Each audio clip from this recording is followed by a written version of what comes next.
10x your service design offering with Smaply. Take 20% off any order with This Is HCD 20 off. Let's superpower you and your design team's potential. Sign up at smaply.app. Enjoy the episode from your friends at Smaply, helping support This Is HCD podcast.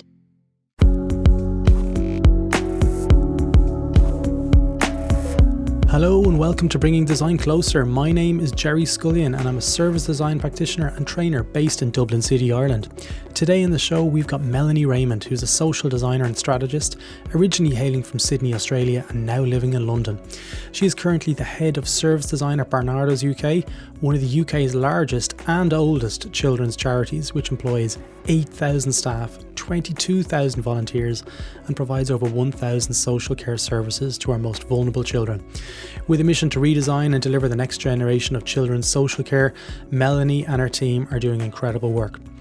The service design team at Barnardos are working on some incredible projects at the moment, and whether that be trialling messenger services to provide additional support to young people, or redesigning service agreements and explaining consent through animations and child-centred approaches, or even redesigning risk assessment tools for sexual assault, bringing child voice front and centre and redesigning residential care placement, the service design team at Barnardos are really busy making a difference internally and externally for the people who use their services.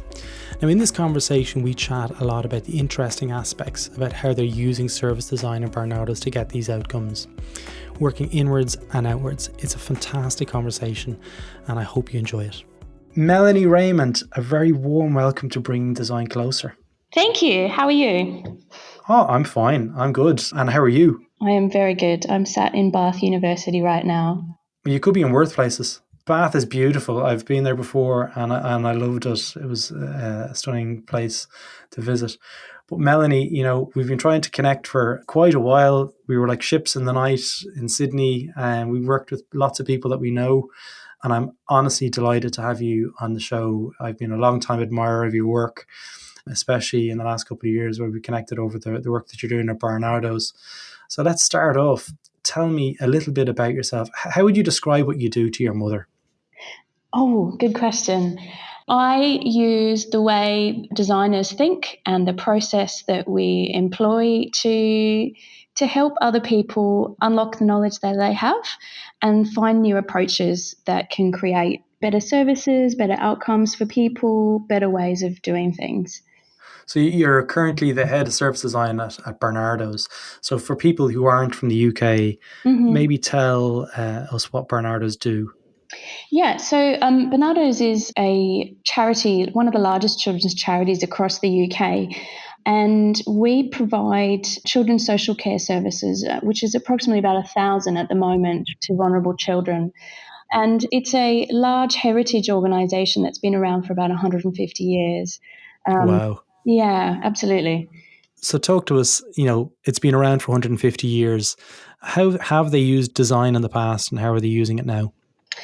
I think design is slowly taking a hold within Barnardos in regards to how we imagine the way we deliver services to children in the UK. And so I think a lot of the services that exist at the moment, we're trying to bring that sort of consciousness to the way that services are designed.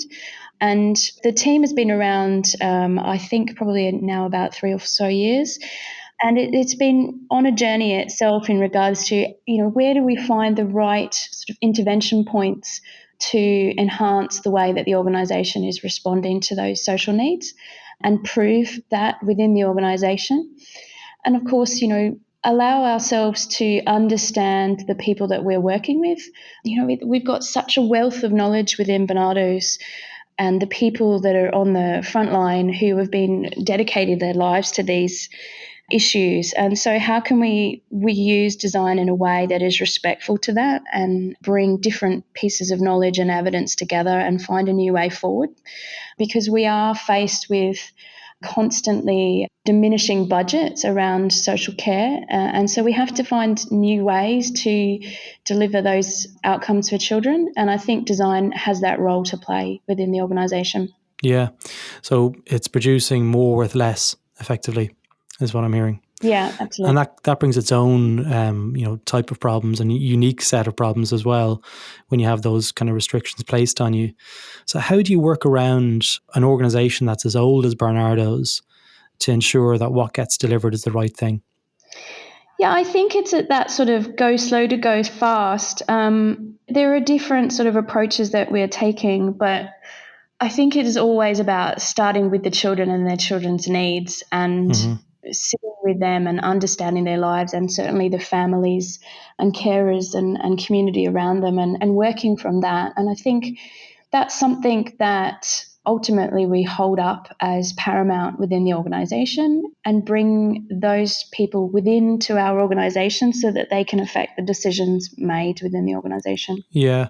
I mean, I met some of your team because you are head of service design at Barnardos. Whilst at service design days in Barcelona, I had some fantastic conversations with Tom Norman. Yeah, Uh, Mum is awesome. Yeah, and a great guy. And we were chatting around, the complexities of working within an organization that is ultimately, their intent is to do good. Do you work with other NGOs or is it just, directly with children? Yeah, I think we do, and but it's about also working in the open and being sort of relentlessly collaborating with other people. I'm really conscious that public funds go into a lot of what we do, and the money that's spent into developing products and services and research is really valuable, and so we have to be able to not only share the knowledge that we are collecting through research, but also share our journey and our processes, and completely be working in the open so that we can not just progress ourselves Mm, as an organisation and what our service proposition is and our position within the social care sector, but actually push the social care sector forward. And fundamentally, that is our mission within the digital transformation team, is to really shape the children's social care sector around children's needs. And so that means that we have to be working really humbly and really openly and work across the NGOs and with government and with the private sector as well. yeah. So I know we mentioned before we were recording that, there was a service design or a head of service design before you joined Bernard as Audrey Fletcher. And Yes. what have you done since that period? Like, what are the bits that have worked well in the last 2 years? Yeah, well, Audrey is an amazing designer, and she'd set up a wonderful sort of foundation and tried to assist the service design team find its feet within the organisation. So it's really building upon the knowledge and the learning that her and the team had undertaken. Hmm. I was thinking about this the other day. Is my hypothesis for where the intervention points are within the organisation has shifted multiple times. Hmm. And so I've had to be really quite agile and adaptive to how we do that and where we might put our focus, because of course funding is limited, even to our own team. Hmm. So it's since then, I think we've changed in regards to looking at a much more longer term view of where design can play. And so working with long term partnerships. So we have a number of partnerships across the UK that are up to 10 years long in regards to children in leaving care, mental health and wellbeing, children's sexual assault, and working with Leicester County Council.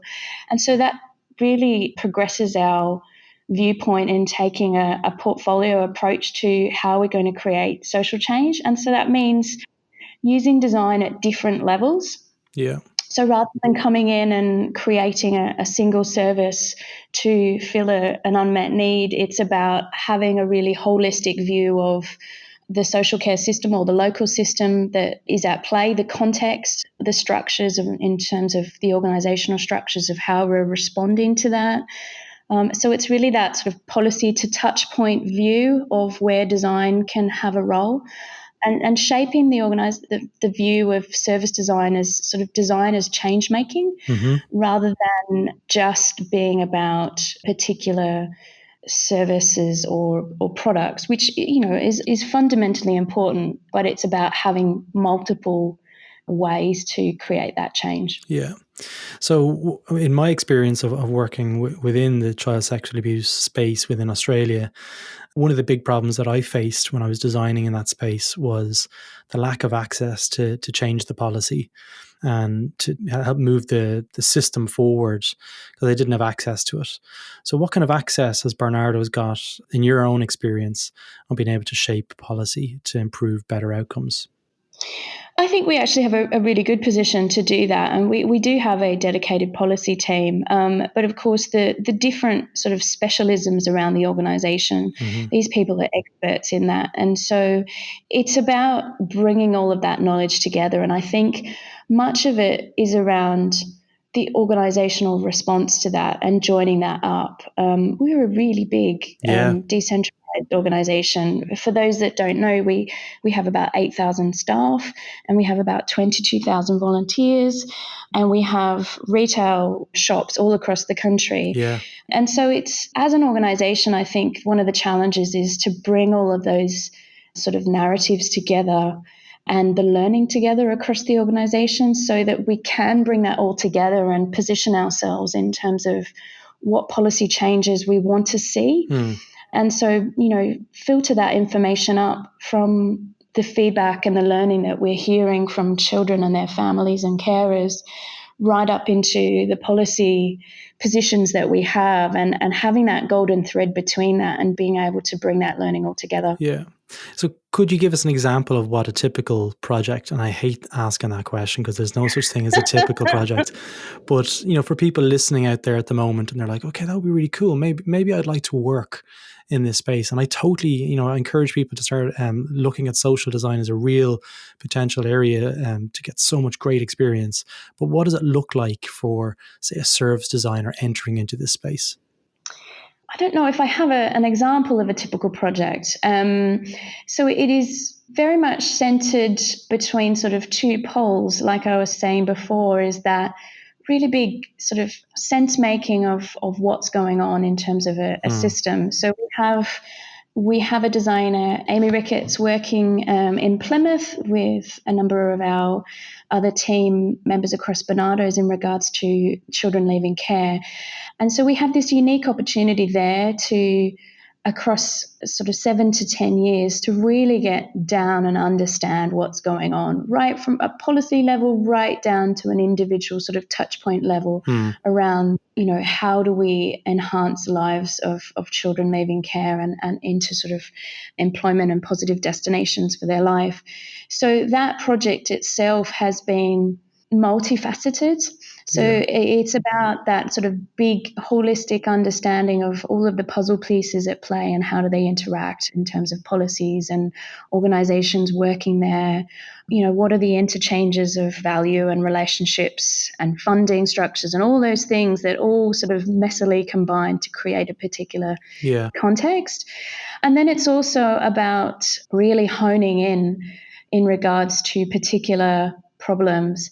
And so looking at some of the gaps that are there in regards to, we know, so for example, children leaving care, once they're into their own independent residence, they often get to a place where they're on their own in that apartment or that house, and they sit down for the first time and it's deadly quiet and it's lonely. And so the structures and the services and the programs that aim to get these young people into that independent living then have that gap in that need. And so it's really zoning in on that and thinking about how do we respond to the loneliness in that space and work with children and young people. So then creating particular projects around what could we do around a particular intervention that would assist in that. And so I think we're a bit agnostic around what is the best approach there. It's not about necessarily creating a new service to fit a gap. It's about having a number of different ways to approach that particular issue, right at the top level, right down to really small little things that are seemingly small but can actually have a really big impact over time. Whether it's about, when you leave care, you might not have the relationship networks that you might have had in another situation in life. And so how do you enhance that at a service level, but how do you enhance that at a community level and a policy level as well? Yeah, and absolutely. And the interconnectedness of all these problems was one of the big things that I know when there was a group of us working on a big project in Sydney, and we could see that they were all interrelated and there was lots of problems. So how do you work at that level, where there's so many social problems that are interconnected? How do you define what's the project you do next? Well, I know that is a crazy question to answer, but but it's one that I was asked quite a lot, and it's one that I myself struggled with coming up with an answer for. I guess it's like any design though, right? You have to look at what is the problem presented to you or the opportunity presented to you, from which organization is it being presented, how do they currently frame that, and what's the scope, and then assessing, you sort of constantly having to sort of zoom in and out from macro to micro to sort of determine where is that scope of influence that I can have. And sometimes it's less than where our resources or is in our gift to do that. So, I think, you could take a very purist view of that and say, well, we're only ever going to take a really systemic, holistic view of everything. But we know that in design that's not the case. And so it's about finding that, drawing that circle around that complex problem and defining where is this scope that I feel like we can have enough of an impact in some way. And I guess some of those things, though, is, like I was saying before, is some things can be seemingly really small, but can have a big impact. I know when I was working for designing out crime at the University of Technology in Sydney, and we were sort of taking that design approach to complex problems, some of the things that I thought were really interesting was about different agencies, different government agencies coming together, and different NGOs and practitioners all being in a room. And they're all sort of discussing what is required around that. And, these guys have 40 years experience in various social issues. Who am I as this designer to sort of tell them anything, really? And I think it was so interesting to see that the power of reframing a particular problem and what that meant. And so if all those different organizations come into that room with a particular view of what the problem is, and they leave with a collective view that is co-created in that room, that allows for new opportunities to unfold, not only do you have that in terms of your design approach forward, but you actually have this huge ripple effect that you've created in regards to every one of those people leave that room now with a potential to make decisions differently about that. They use language that might shift and create changes about how other people see that particular issue. So I think that, defining where you can have impact is a difficult one, but it's sort of always about considering and where that might be in the system, and zooming in and out constantly to find that sweet spot. Yeah. So, Melanie, you actually mentioned this morning like a bombshell went off in my world, but you're returning to Sydney, and I guess with something like that, and I've gone through that recently as well, moving from Sydney back over to this side of the world, it usually creates time for reflection and a reflection on, what you've achieved and so forth. How would you define what you've achieved at Barnardos, and what's the big learning? Oh my gosh, I've learned so much at Barnardos. I am truly thankful for the opportunity that I've had there, and the ambition that we as a team, as a wider team, and certainly as the organisation has to create that change. I think what's worked is at a team level, working in a much more teamed perspective and a teamed approach. We were very lucky to have a number of very senior service designers and social designers working on large projects, but that's quite lonely. So working in a teamed approach has been really useful. And just thinking about all of those sort of rhythms and rituals where you create space in the team for sort of reflective practice and learning has been really nice. Every one of the team within Barnardos service design team has a really unique background and experience. And so it's about how do we draw on each other's learning and knowledge, because it's really tough to do what we do in this space. Yeah.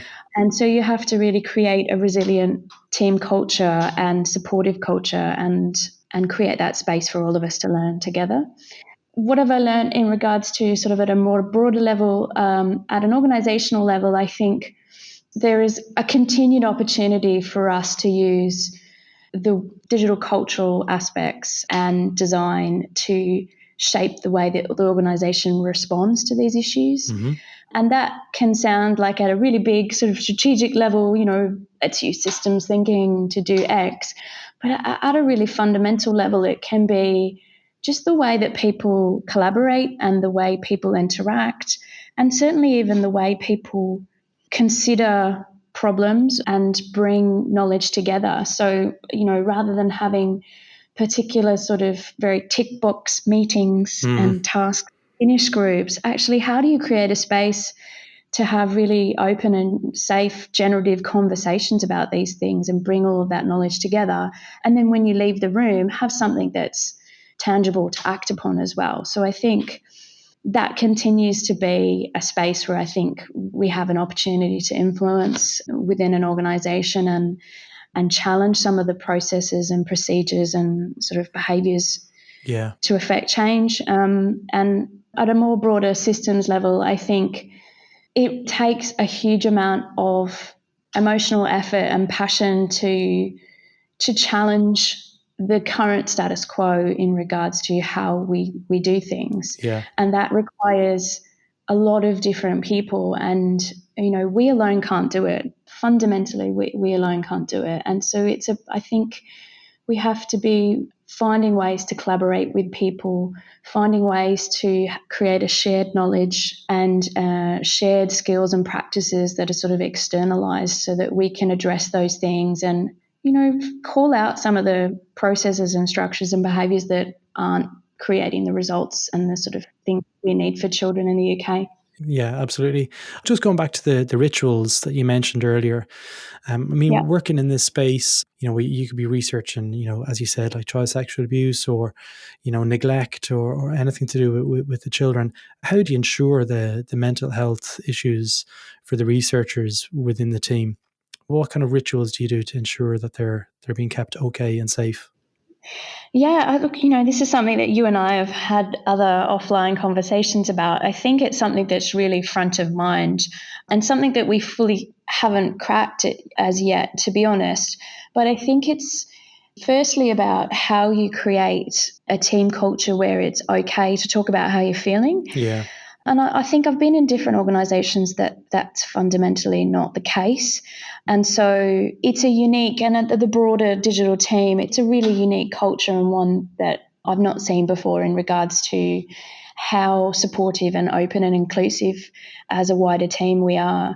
So there is that, and that comes ultimately from leadership across many different levels of the team, but also about having some of those clear practices about, before you go out and undertake that particular interview, to check in with that person and just be human and just have that conversation that it's okay to say, you know what, I'm not okay to have this particular interview and have an opportunity to veto that particular piece of work or that component of the work without any repercussions. Yeah. And equally also in that moment, consider, are we the right people to be doing that for the child as well? Yeah. Sometimes as designers, we're not the best person to be sitting with those children to have that interview. And I think that's something that, service designers not in that space would struggle to understand. They're sort of like, I want to go out and speak to all these children. And sometimes that's not our place, right? And we have to be cognizant of that in regards to trauma as well. And having some clear procedures around rehearsing particular situations. So we've had some of the team go out and interview in regards to residential care, and we have a teaming approach to rehearsing some of those interview questions. How would you respond to those things? And feeling comfortable, and then talking about different scenarios that might come up. Of course, being very clear around our safeguarding issues for the children, but also being really clear around our own our own mental health and being clear about what happens if any of those conversations trigger something for yourself, that you have a number of different pathways to go and speak about that. But again, back to the human thing is, just debriefing about it and having the opportunity to go, wow, that was intense, and I didn't see that coming. And what might we do with that, and how do we feel about, what we've learned today? So before we were speaking, Mel, we were mentioning around, obviously the organization is so old and you're working within one ecosystem that's probably within part of another larger ecosystem that's probably, older than that itself. And sometimes it can become quite complex when you have to work with people who are a bit more resistant to becoming design-led. And I'm interested to see your perspective on measuring the impact of design to provide that reassurance that there is value in this way of working, to help build trust, I guess. Yeah, I think it requires a variety of different approaches. And again, it comes back to those sort of portfolio of how you're going to measure impact at a design level and sort of proving the value of design. I don't have a magic wand, or, I don't think we have a magic wand. I thought there was a magic wand here. I wish there was. I think it's something that, the sector really talks about.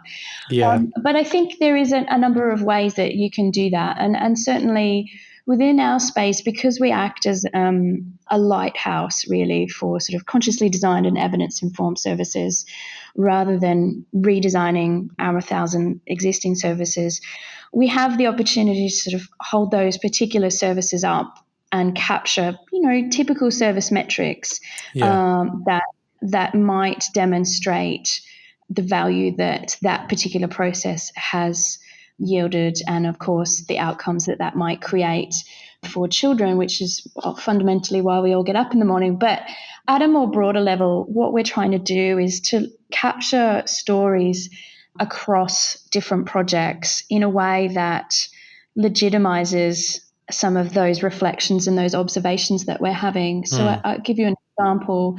Within our projects, we have obviously a number of key stakeholders, some that are within Barnardos as sponsors and some within local authorities, and then we have our designers and our researchers. So capturing their observations on a sort of fortnightly or monthly basis across a spectrum of indicators. So, are you seeing a shift in the relationships that you have with a local authority? Why is that happening? Or, someone from the local authority stood up and explained service design really well at a recent event. That feels like a win to us. But on its own, it seems quite small and insignificant. But if you can have that sort of structured approach to how you collect observations and embed it into your project's processes, what we can find is that you can sort of string a lot of those things together to find some clear shifts in behaviours and languages and actions that are creating an impact. And some of those are around the design process itself and the shared skills. And some of that is around how that is then creating particular changes for the problem that you're addressing as well. Yeah. Melanie, it was absolutely fantastic to finally get you on the show. It has been a couple of months of trying to pin down the time. You're very busy, but I'm delighted to finally have had you on the show. If people want to reach out to you and get in touch with you, you're going to be very busy having gin and tonics and coffees with people for the next couple of months, leaving London. But I know you're a big Twitterer. What's your handle and how can people get in touch with you in other ways? Yes, I'm always up for nerdy conversations. So you can find me on Twitter at Mel Rayment, or find me on LinkedIn, and certainly always up for chatting and sharing stories and learning. Yeah, I'll throw a link to both of those into the show notes. Melanie, thanks so much for your time. Thank you, Gerry. It's been wonderful to catch up.